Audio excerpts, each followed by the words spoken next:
So I'm joined today by a couple members of the band Nospun.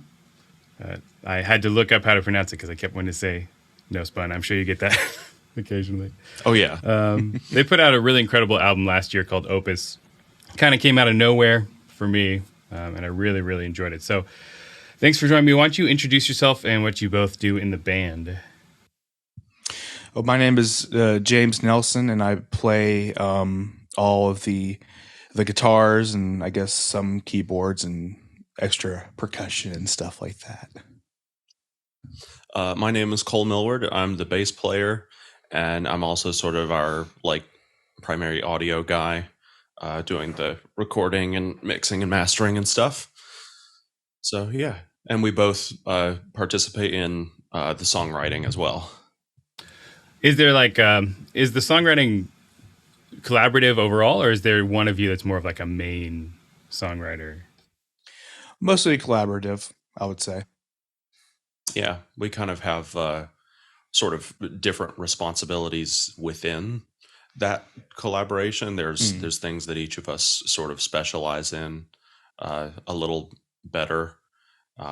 Like James can kind of just come up with a lot of stuff off the cuff quite well, which is not something that I do all that well.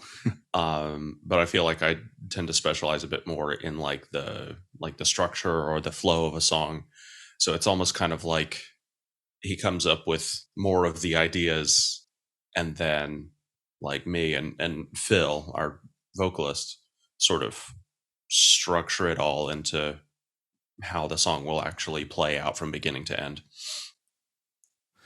And are the vocal parts mostly written by Phil, or do you kind of like work on those all together?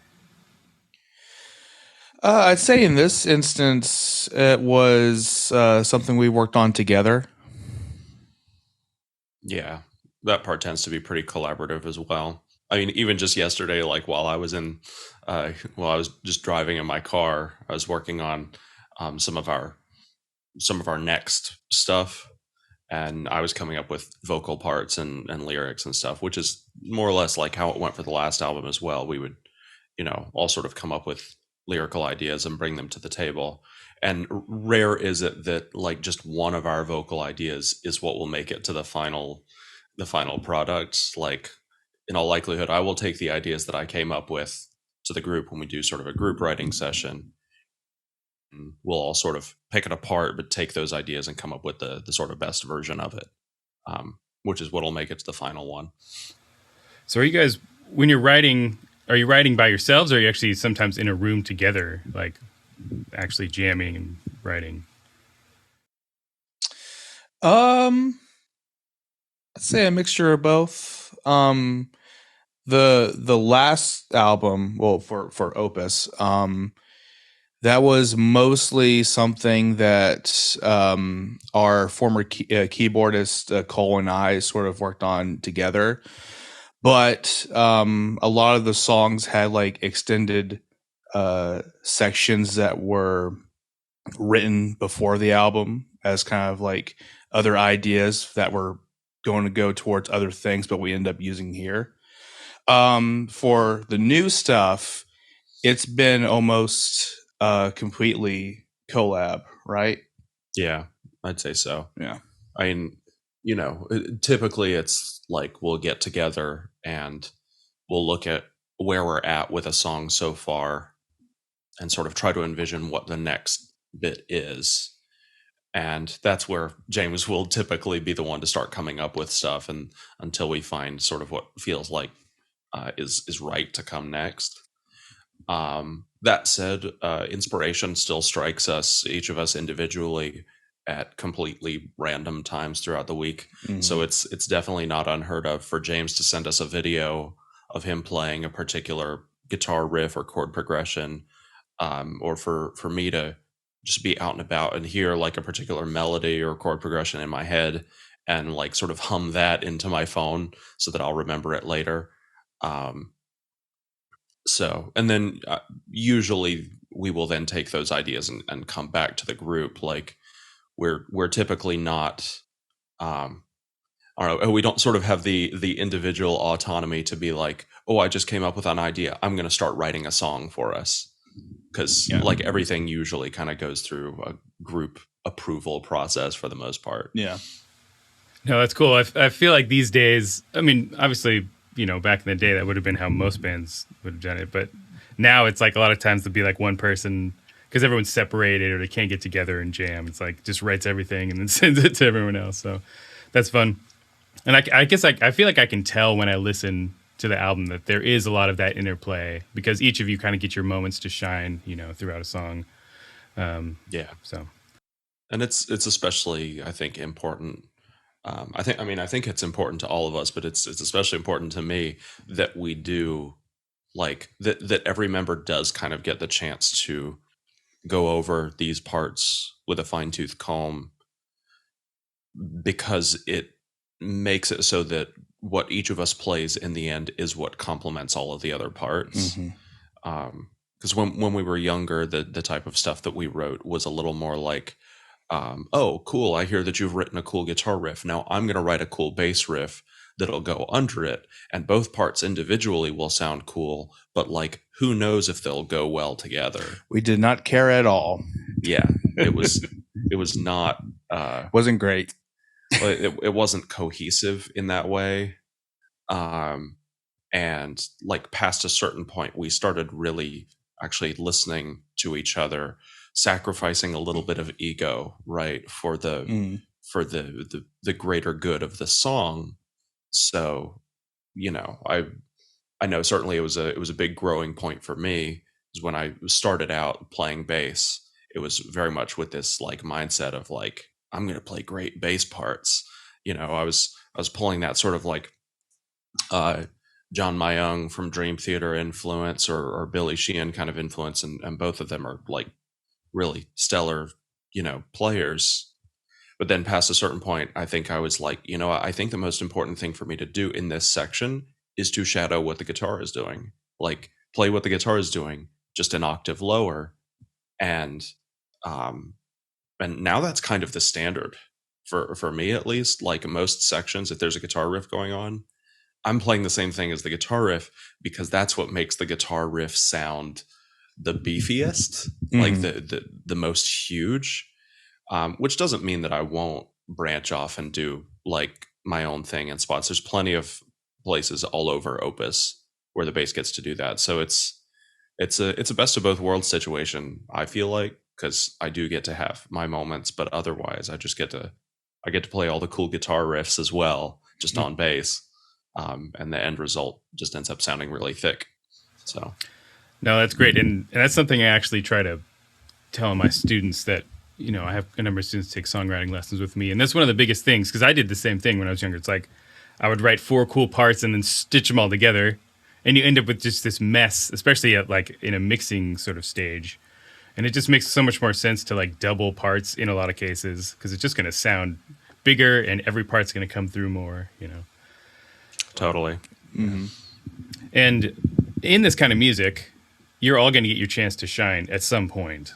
Right, I mean, it's just kind of the nature of a more technical style of music, like prog metal. That's like there's going to be some sort of area for the guitarist to solo or the bass player to do a crazy lick. So there's no reason to do it all the time, as you're going through it. That's almost kind of the expectation too. Yeah.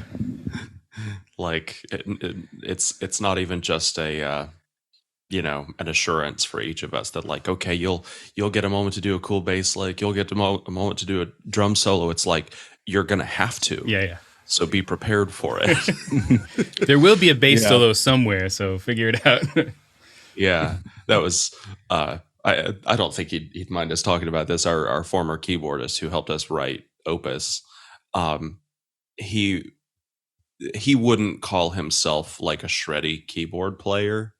He's more of like a sort of ambient soundscapes kind of player, like coming up with like a lot of cool, like deep sounding pads and stuff, which is awesome and great and useful in a lot of cases. But we also wanted some shreddy stuff. And so there were a lot of places where we were like, okay, in this section, you're going to do a keyboard solo, whether you like it or not, that sort of thing. So yeah, it's not even just an opportunity. It's you're going to do it and you're going to like it. Well, also it's like what was interesting about the album was, I think all of us all of us love each other's instrument. Like, I really love the bass and how it functions with keyboards and drums. So there was oftentimes on this album where, like, for me personally, I would sacrifice a cool moment for myself just to have it be played on another instrument. For example, the intro to Dance With Me, you have like these arpeggios that are on the keyboard that was originally written on guitar. And I was like, oh, guys, check this out. This is so cool. But then I got to thinking, well, then when we're playing live, it's just going to be bass underneath. And I thought at that point, okay, you know what? Let's have the keyboards do this. And then Cole and I can sort of double up on the chords, and that will help or that will serve the song better than me just kind of taking my 2 minutes to just show how good I am at tapping, you know.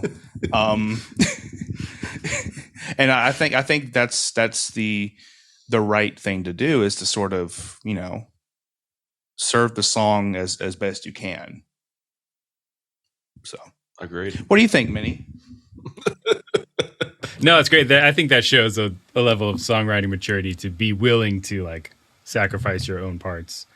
But it's like the final result of someone who's not in the band, obviously, I listen to it and I'm like, wow, there's tons of awesome guitar stuff in here. So in the end, it doesn't really matter, right? From a like playing perspective, it's like, does it make the song overall better? So it sounds like you were working on Opus for a long time. So when did the band actually start, and how did that all come about? We've been playing together since we were teenagers. 2009? 2009 is when we started.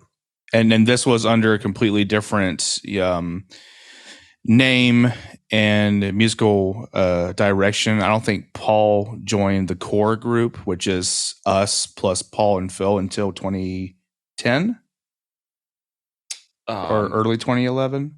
Yeah, something like that. Yeah. So we've been playing together for a long time under different names and variations. Yeah. So I suppose that is the thing that is not, or it's deceptive, but not intentionally so, about the nature of like us debuting with this record. It is Nospun's debut album, but it isn't ours, if that makes sense. Like, it's not the first album we've released or worked on sort of as a group. So like the band started like officially back in 2009. We had like some other members, like different singer and stuff at the time. We went through like a drummer or two before we got to Paul. Phil used to play rhythm guitar in the band before he became our lead vocalist. Yeah. So, you know, it went through some time, us putting out an album that we really didn't care for, or maybe that we don't care for now.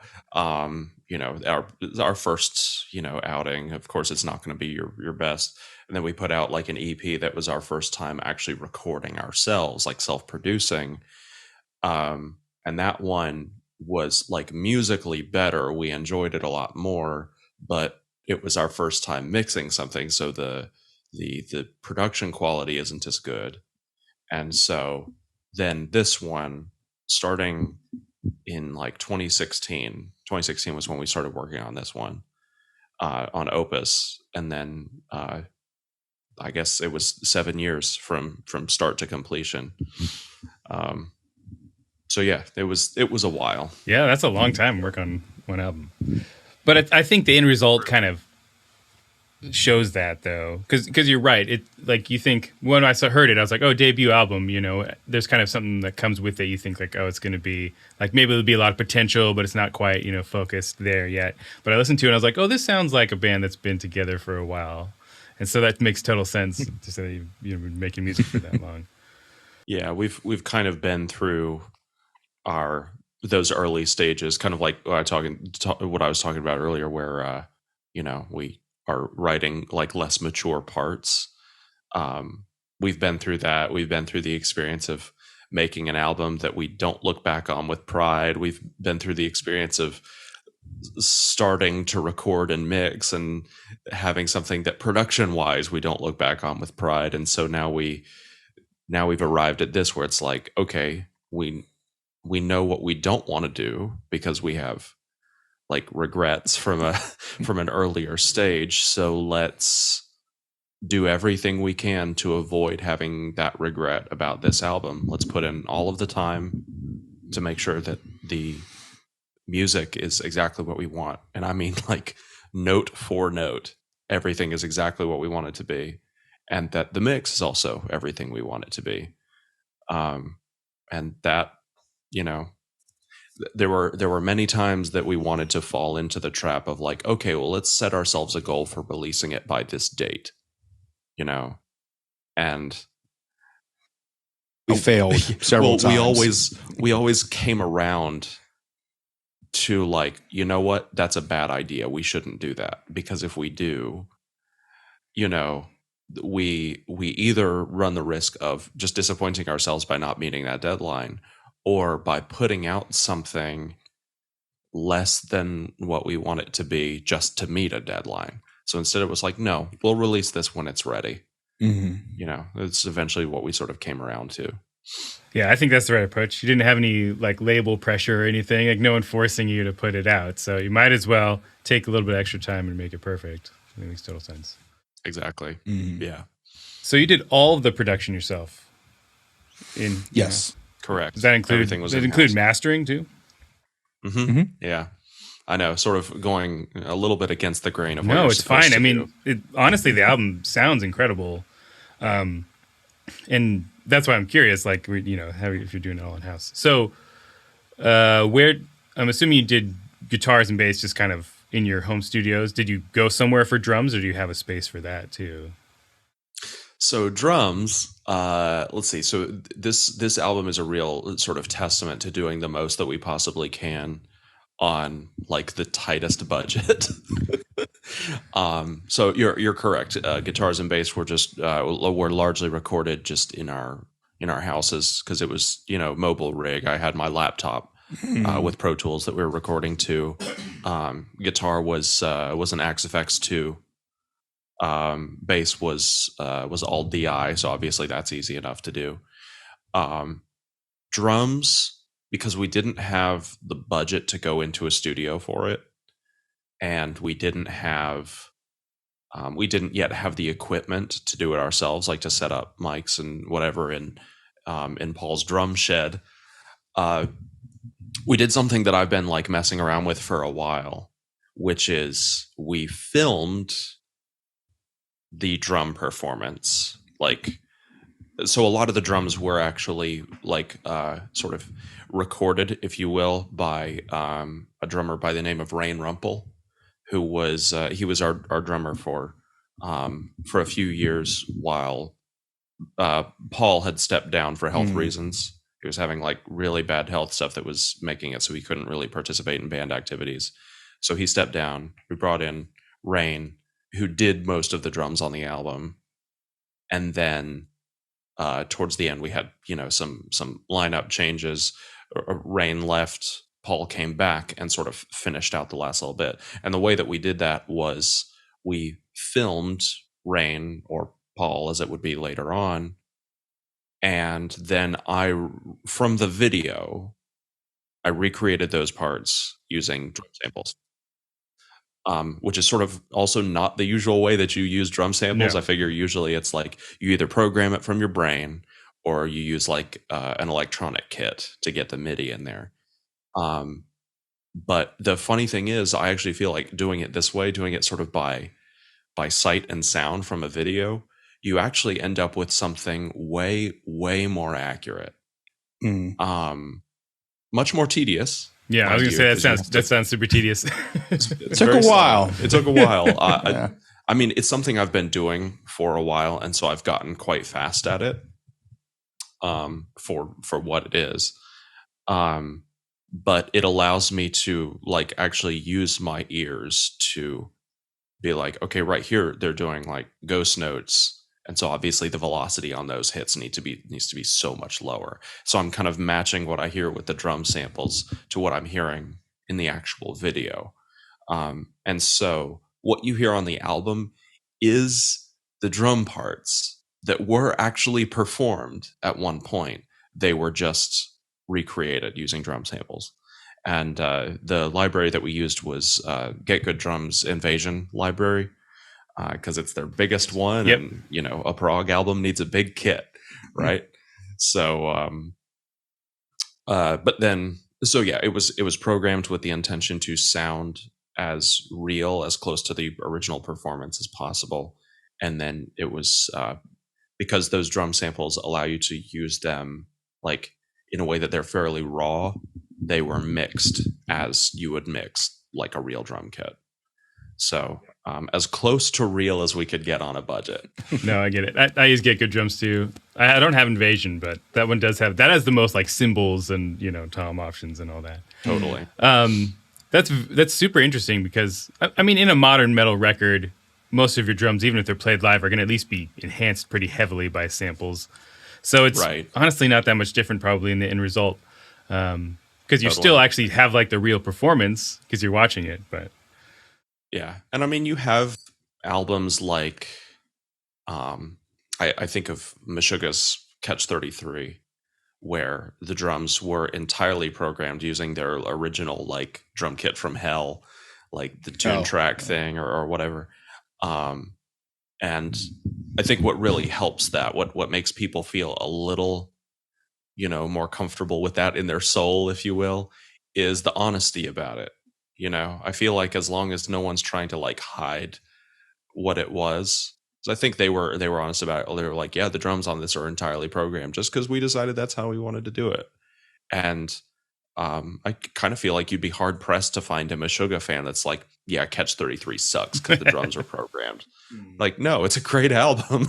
So someone would say that, I'm sure. But I'm sure someone would. But I feel like if you'll let an album be ruined by the fact that you just don't like drum samples, then you've kind of got other problems. Yeah. I mean, because it's not even just that. I mean, people do the same thing with like, editing guitar parts or that kind of stuff too. And they'd be like, well, it wasn't played straight through. And you're like, well, nothing really is anymore these days. So it's like, does the end result sound good? That's all that really matters at the end of the day. I'm inclined to agree. My mentality has always been like, my goal here is to get the sound of a song from inside our heads to the listener's ears in sort of its most perfect, like distilled form that we can possibly get. And I mean, if that's accomplished by programming everything, then so be it. I suppose the methodology would be a lot more like, I don't know, like an EDM song at that point with everything being MIDI. And as it stands, like my vision for how, or our vision for how a song should sound does at least involve the sound of us, like hitting our own strings and stuff.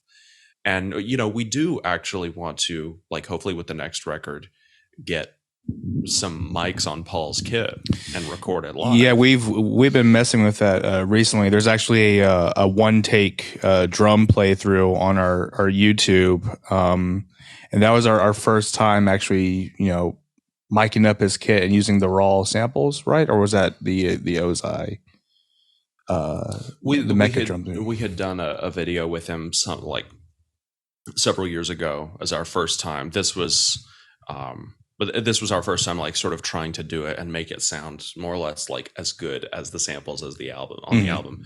And it's really cool because we didn't actually go into a studio for that either. It's just in his practice shed. Little tiny old shed. Small little space. But we put the mics on it. We mic'd it up using good miking technique and good gain staging, all of that stuff. And then we're able to mix it like to the extent that it sounds, I would say, like almost as good as the drums actually on the album. So, in all likelihood, when it comes time to do drums for for the next album, we'll just go back into a shed. We'll put a bunch of mics on it and just record it like that, and it'll be all good, you know. Why not? So I think people get this idea in their head. I think because of how it used to be that like you have to go into some super expensive studio to do everything. And the nice thing about the modern technology is that you don't necessarily. I mean, you can obviously, but if you're trying to do something on a budget, you can make it sound professional, you know, without spending tens of thousands of dollars. yeah, Exactly. And we did not want to spend tens of thousands of dollars. As someone who's spent too Yeah. much money on certain albums before, I agree with that sentiment. Because the chances of making it back, especially with prog metal, are incredibly low. yeah, it's true. How has the reception been for the album overall? Oh, everyone hates it. No, no. The reception overall has been really positive, I would say. Oh, tremendously. I mean,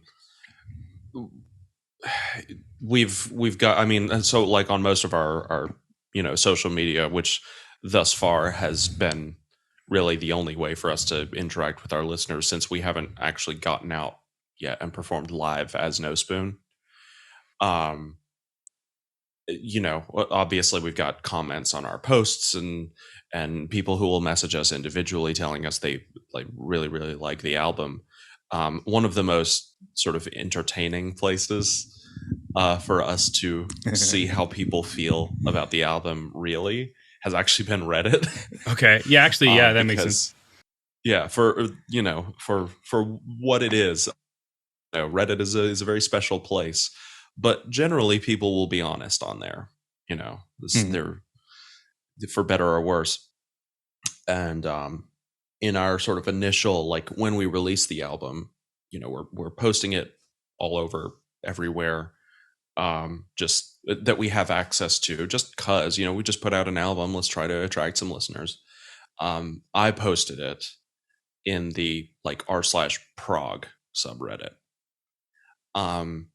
I think it's because the prog metal subreddit was like, it had gone dark at the time, because a lot of subreddits were going dark for whatever reason. It was like in protest of some of Reddit's new policies. Yeah. And so I posted about it there, you know, just saying, hey, this is my band's new album for fans of, you know, Dream Theater or Haken, Devin Townsend, whatever, you know. So give it a listen. Let us know what you think. And so then, like, we didn't really spend very much money to do any like ad campaigns. Or, What you mean is no money. well, I suppose the only exception to that would be that we did. We did employ Roy Avon. He's one of the like lead editors for the Prog Report, because he actually found us. Like he was like, yo, I just heard your album, it's incredible, like, do you have any like publicist sort of thing going on? And we were like, we don't. So he indicated he'd be interested in doing some of that for us.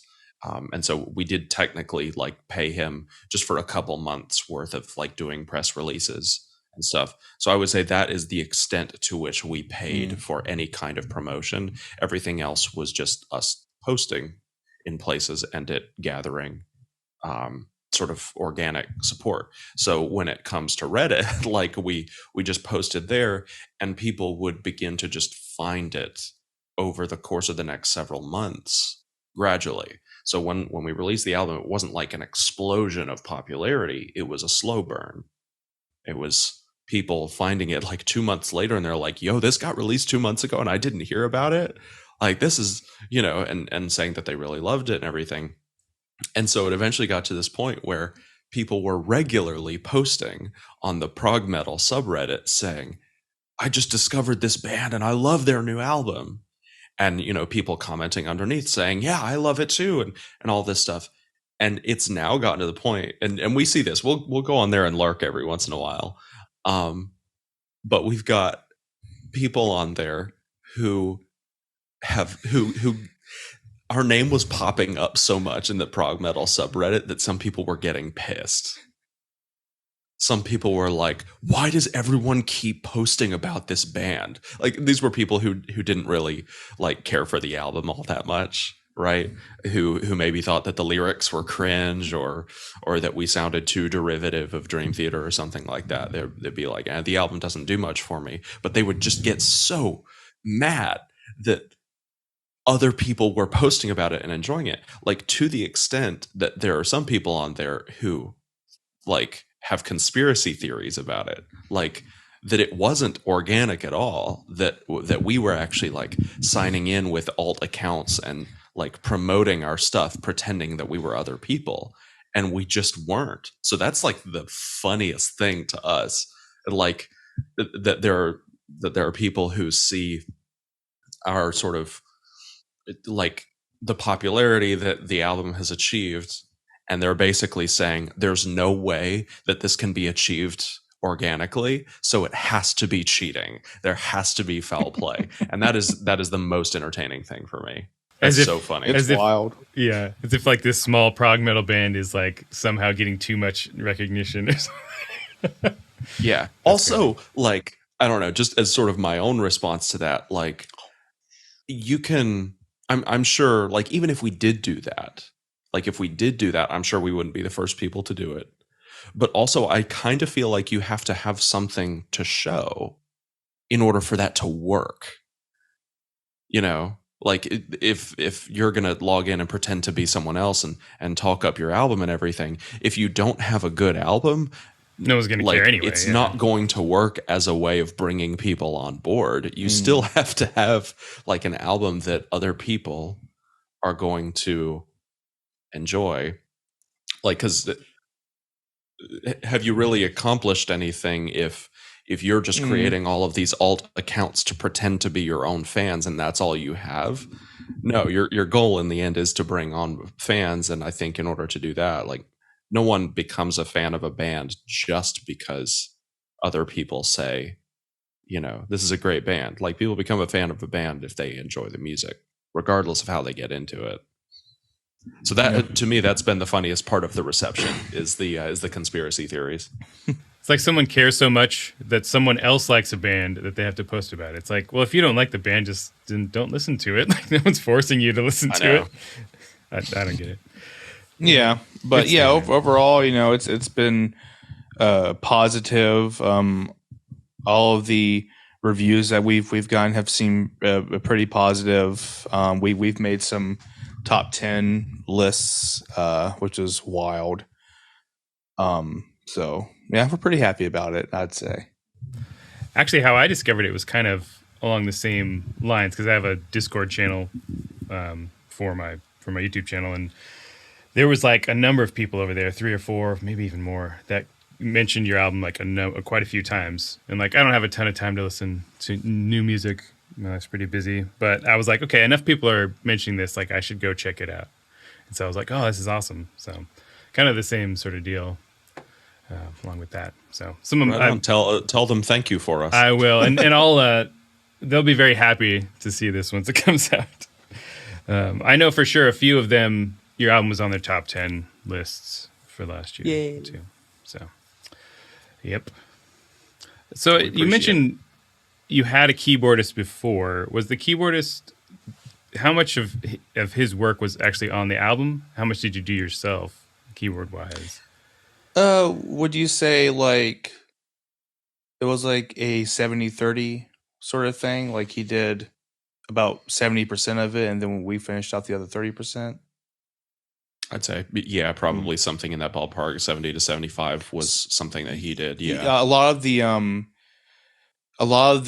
pads that you hear on the album are his, and I think most of the straight up piano playing you hear is his. I think what we mostly did was incorporate more lead synth things and rock organs and weird jazz piano solos and what have you. But I think he did most of the work. Yeah.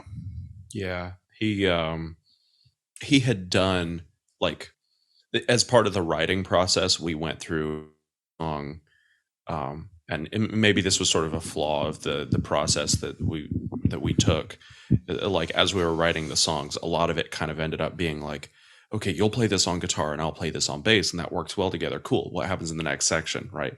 And what should have been happening is us doing the same thing with keys. And I mean, he was there, he was present, he was contributing, but we would often sort of rush is the wrong word. We would often move on to a next section before we had really nailed down what the keys were supposed to be. Mm-hmm. And so once the songs were done, like we did have some key parts, but we had to sort of go back through it all with him and sort of re-look at each section and be like, oh, okay, in this section we should do this with keys. So it's like we had our writing, and then we had our like second writing that was like figuring out like the keyboard parts. And so he would do that and sort of prepare to do, tracking for each song. And he ended up doing, I want to say it was all but within the realm of possibility and 4D printing. Like I think he got every other song. It was just those two that we didn't get around to finishing before things sort of started to fall apart a little bit. Mm-hmm. And so the amount that we ended up doing ourselves was like me and James did all of the keys for 4D printing. We had like a couple keyboard tracks from him for Within the Realm, and so a lot of that was figuring out our own stuff, and then the rest of it was just going back through those songs and seeing any part that we felt had been left empty, that he hadn't done anything for, that we decided we wanted to do something. A part that comes readily to mind is like this sort of post chorus moment in our song Dance With Me, where we sort of break down to this rhythmic pattern, or like there's the chorus and then there's a little guitar solo, and then we get into this rhythmic pattern. And originally we kind of were just like, oh, we'll just leave that as the rhythmic pattern, the keys can kind of sit out for a second, or the keys weren't going to be doing anything there. And then once sort of James and I got back around to filling in these empty spaces, we were like, well, you know what would sound really cool here? Like a really short, just like rock organ thing, And so he sat down, I pulled up a, just B3 patch, and James just sort of went to town on it, just figuring out what he wanted to do. And that was just another spot that we ended up filling in, sort of ourselves. So yeah, like we totally want to give him credit. He definitely did, I would say, the bulk of the keyboard parts for the album. And then we just kind of came in behind, finished off any songs he didn't get around to, and then filled in any spots that we felt were sort of left empty, for sure. Were the two of you actually playing the parts, or were some of it programmed? It was a mixture, I would say. And any of like the really like the super fast Jordan Rudess-esque things, we totally played. No, we programmed that. The I think all of the rock organ stuff I played. He did most of the synth leads, like in 4D printing, right? Yeah. So anything that was simple enough that we can kind of work with, we did. And there were times where, because we're not like great keyboard players, we would track it, and if like there was like a flourish that was like a little rushed, we would then snap it. Yeah, I think it was, I don't think we ever said it out loud, but I think our sort of standard for that was, if this is something that it's very important that it sound like it was played, it needs to be played. If it's something like, oh, we're adding in a choir pad behind a section, it's like, well, that doesn't matter. Like that's not really meant to sound like it was played anyway, so that we can just program in and no one cares. I think probably the only weird instance of that was in the house at the end, the first song, which was the last song we put together. And halfway through that, you hear the strings come in and they're kind of swelling. We actually went about it in an interesting way, to where I was kind of playing the chords, and I think he was handling the mod wheel. Okay. To get it to feel as organic as possible. Yeah, that took a couple of tries, but yeah, because the mod wheel was sort of serving as the swelling dynamics, and so it was it was funny. I'm glad you remember that, because it's like operating the mod wheel like you're like conducting the string choir of like, okay, now swell in, now pull back, like that kind of thing. It's definitely funny, but yeah, kind of just using whatever methods were at our disposal. But I would say some of the important keyboard bits that sound like they're played, like that one rock organ spot that I mentioned, the sort of jazzy piano solo, sort of in the back half of Within the Realm. That was also James. So yeah, those. But yeah, it was just those sort of few instances. Do you have any plans or thoughts to find like a permanent keyboardist?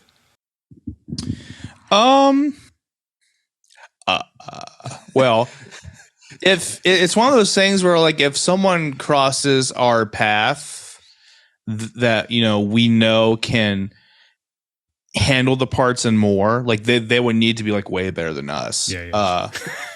Then, well, I guess that's a given. Then maybe, but I guess without trying to go deep into it, we mentioned that our drummer Paul had to step down for health reasons, and then we had Rain come on board to help us out.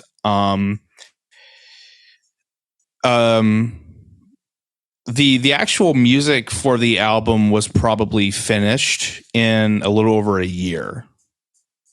And the rest of that time was spent on perfecting the mix. Like we went through, I want to say, at least 5 different mixes, like mix styles, to pick one we liked. But also because everyone was so busy, it was taking a long time for drum parts to get ready to record, or for keyboard parts to get written. And it's because those guys were super busy, and life happens. But things kind of slowed down for us for a long time, and our singer Phil actually quit the band. Partly due to that, but also because he just had a kid. So, being a father is important, I guess. So, he had to do that. But, after trying out, some singers, and, didn't quite work out, we brought him back. And I think the deal we kind of struck was things move a lot better when it's just this core group of people working. So bringing in a keyboard player will be a little tricky for us, because then we're kind of adding another chef into the kitchen. Yeah. And it's not like we want creative control sort of thing, but we want to avoid what we went through making this album. Yeah. I'd say I kind of envision 3 different possibilities. One that is certainly the most likely right now is that for producing albums, we continue to do all of the like sort of keyboard related stuff ourselves, like synths, sound design, choir pads, like any orchestration, like that will probably still be done ourselves, at least for the time being. And then when we play live, that's just going to be backing tracks, because where we're at right now, like there's in our particular city in Charlotte, North Carolina, we definitely do have a music scene, a couple different music scenes, if that makes sense. Like we have our metal scene, we have like our cover music scene, which is actually a really thriving one. There's a lot of like really killer musicians in the cover band scene. But the issue that we find ourselves facing here is that we would need to find a keyboardist who is good enough to be able to play this stuff, to be able to play this kind of music, because there's got to be that level of virtuosity to it. it would have to be someone who is interested enough in the music to be able to do it for free until it becomes a money-making thing. They have to be into the music. They have to have a love for this kind of music, and they sort of have to be willing to throw themselves into it the way that we have. Like, and that's a hard thing to expect someone to jump in at the level that we already are and that we have been, like, since we were teenagers, right? So that's a hard thing to find. I'm not saying that we couldn't find a keyboardist, but I do think it would be nearly impossible to find someone like that in our particular city. Because either they're not going to be up to the task, or they like the music and they'd be up for the task, but everything that they do has to be like money oriented, like for family, supporting a family and everything, like a lot of us professional musicians have to do. And so just the likelihood of finding someone in Charlotte is very low. So it seems likely to me that for the time being, it's going to be just the four of us. We'll do the keyboard parts ourselves. It'll be backing tracks live. I could see a potential thing where maybe we do find someone who fits really well, and they would have to fit all those categories, of course. But then maybe their role is a little bit more like a hired gun, because as it stands in our band right now, the four of us, me, James, Phil, and Paul, we are all also like equal owners in the business that the band is, right? And so I don't necessarily know that we'd want to bring on a keyboardist and be like, cool, you're a member of the band, now you're also going to be a co-owner in the business. So it might not be that. Maybe they would be a little more hired gun in that respect. Maybe the rest of the four of us would retain a little more power, a little more creative control, right? That said, if the right person came along, I think if the absolute right person came along that had all of the chops, all of the interest, had the love of the music, and we felt would contribute to the band and the business, like musically, just in the best possible way, like another one just for keys, like if all of us felt good about that, I think we would say, yeah, sure, come on board. But like now, instead of a 4-piece, we are a 5-piece, and you're an equal member and everything else. We just don't think that's likely at this stage. So I never say never. Someone could come up, but just not where we're at right now, I guess. Being in a band is like kind of like being in a family too, or like you spend so much time together, and it's such a personal thing that like adding another member it's like a big deal. And like if you have a dynamic you like, changing that is can be a kind of a big deal. Well, that's what I think James was sort of getting at briefly there, is like each of the four of us, as it stands, you can take any two of us and stick us in a room and we can hang out and have a good time. It's not just that the four of us as a group are good with each other. Each of us one-on-one. For example, this crazy guy and I, for an entire day, watched all 3 of the extended editions of The Lord of the Rings in a marathon, and we didn't get sick of each other. I think that says something. Yeah. So bringing on someone new, and the challenge there, I guess, is the four of us, we've known each other for so long. I've known James since I was 16, and we're both 30 now, right? So it's been a while. So bringing on someone new, they're coming into a situation where there's already a lot of rapport and baggage and all of that stuff, and it's hard to come in and be that full like member and be cool one-on-one with every other individual. I kind of feel like with some of our other prior members, like Rain, who did the drums, and David, our former keyboardist, like some of those relationships, like some of them were stronger than others. Like I knew Rain more than maybe any of the other members did, just because I was kind of like the point person for bringing him on.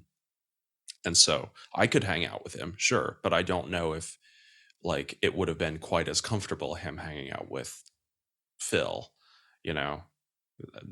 So it's a tough situation bringing in new members this late in the game. Band dynamics are it's always confusing in some way. Even if you're good friends, it can still be there can still be issues. Totally. Yeah. Absolutely. Well, any of my listeners or followers who play keyboard, you know the job description now. If you there you go. You Exactly. Oh boy. No, I think most of the people who watch my channel are guitar players, because that's most people who do prog are guitar players. Do you guys speaking of live shows, do you have any live shows upcoming? Any plans for touring, that sort of thing? The only show that we have booked that's concrete is Prog Power. This year we'll be playing day 2, which we're super excited about. We have tremendously. Because like at this Prog Power, some of the bands who are playing were like big influences on us. Like a lot of people say, our big influences like Dream Theater, Haken, Devin Townsend. But this festival is going to have Pagan's Mind, Circus Maximus. It did have Scar Symmetry, but they had to drop off.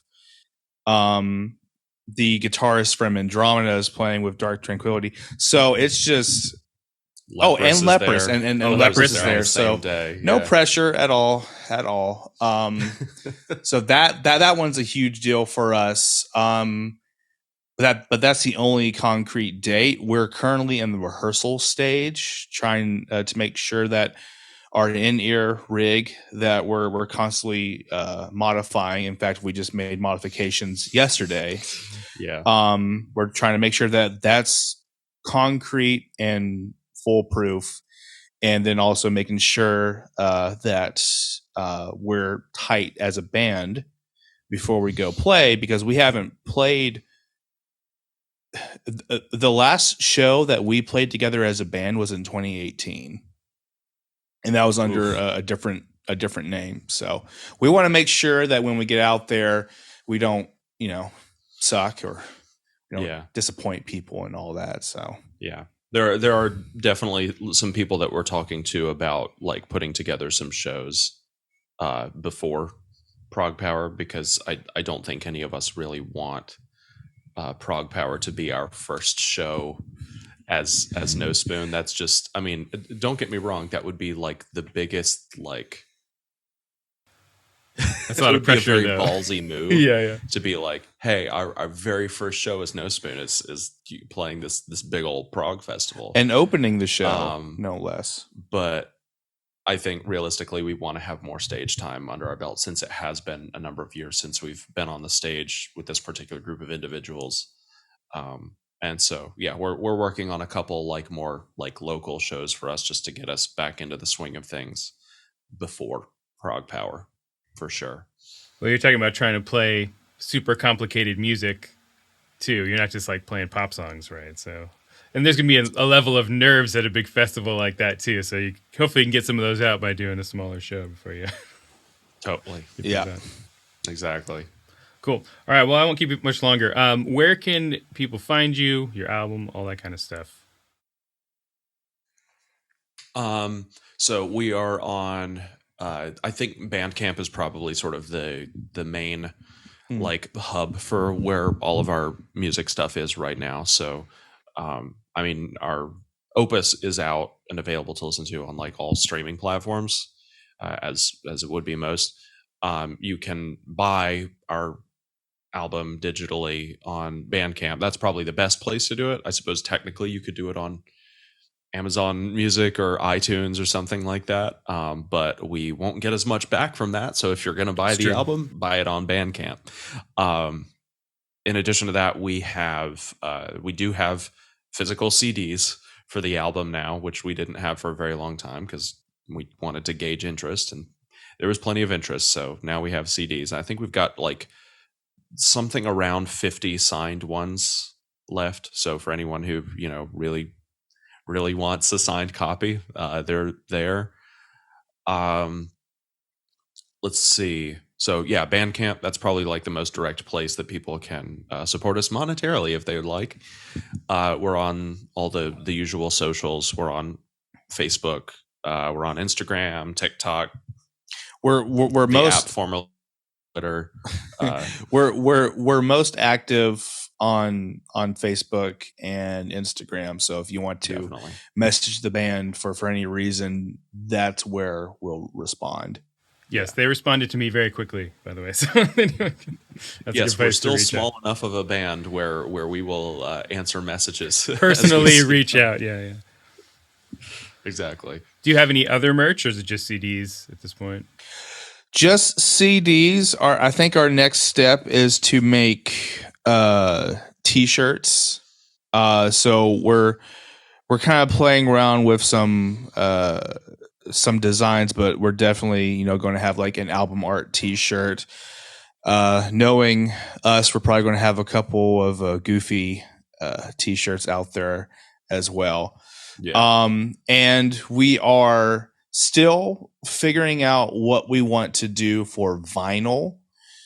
We're kind of bouncing back and forth between doing a Kickstarter or just paying for it outright. I think that the biggest hang up is, trying to find a company that seems like they would do a good job. And also because the album is so long, we're kind of bouncing back and forth between, okay, can we fit this on 2 LPs and it still sound good? Or do we have to go with 3 LPs, which would raise the cost? So it's just a bunch of math and blah, blah, blah. And just, Yeah. but we will have vinyl at some point. And I suppose lastly, we are working on. I'm sure your listeners who are guitar players and who like the music will be interested. And we're working on tabs. Oh, nice. For the music. We're working on notation. The bass tabs are already done, and those should be up and available to purchase pretty soon. Just have to work out some logistics for how to get it to people. Guitar tabs will still be a while because it just It takes a long we time did to bass make. tabs first. Yeah, I know. So, but that is something we have interest in doing. So Very cool. Yeah, that seems like some people, especially in this genre, really, that's a big seller too. absolutely. All right, cool. Well, thank you so much for chatting with me. I'm looking forward to hearing what you guys do next. And if you ever make it up to the Seattle area, let me know and I'll show you around. Totally. 100%. Cool. Sounds good. All right, take it easy.